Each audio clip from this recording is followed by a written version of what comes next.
Kenya imejiunga na dunia nzima kuadhimisha siku ya kupinga ufisadi, ambapo vijana wameraiwa kutumia ujuzi wao, rasilimali walizonazo na sauti zao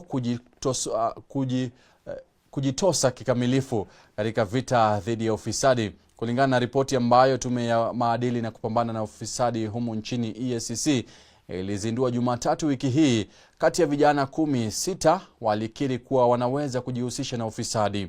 Wakipata nafasi, washikadau waliozungumza katika hafla hiyo waliwasihi vijana kuendelea na juhudi zao za kuzungumza bila uoga, kudai wajibikaji katika matumizi ya rasilimali za umma.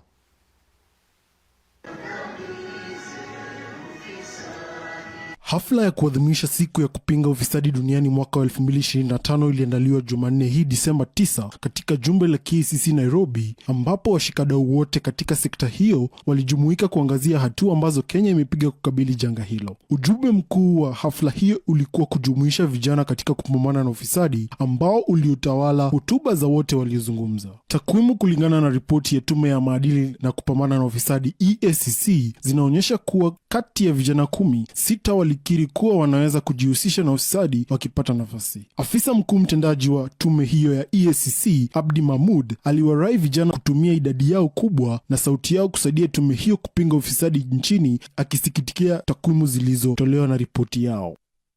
Despite the fact that youth actually suffer the greatest when it comes to the effects of corruption, but 6 out of 10 of the young people who were asked the question whether they will engage in bribery if given the opportunity said yes.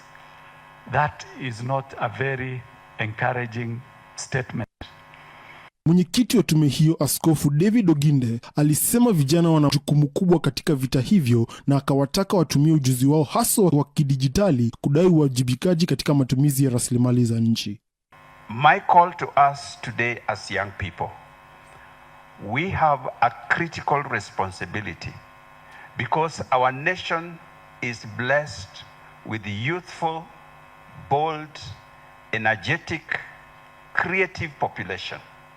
The statistics have been given to us that this country and the continent as a whole is comprised of young people. This is actually a great asset that can make a difference in our continent. Kulingana na waziri wa michezo na masuala ya vijana, Salim Mvurya, serikali imeonyesha nia njema katika kukabili ufisadi, na aliwahakikishia vijana kuwa serikali itawapa msaada wowote kukabili ufisadi, kwani wao ni miongoni mwa watu wanaoathirika zaidi. As we reaffirm this commitment as a nation, we recognize that today's youth are more informed, more connected, and more vocal than ever.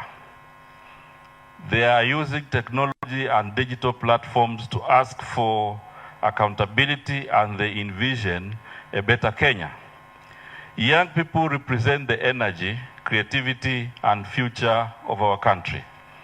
Our responsibility is to support their courage and equip them with the requisite instruments, knowledge, and opportunities to translate their passion to change into sustained transformative results.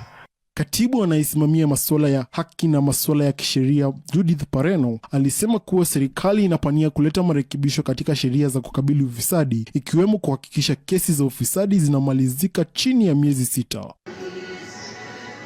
Nikiripotia Dira ya Hope TV, jina langu ni Jacob Uchiro.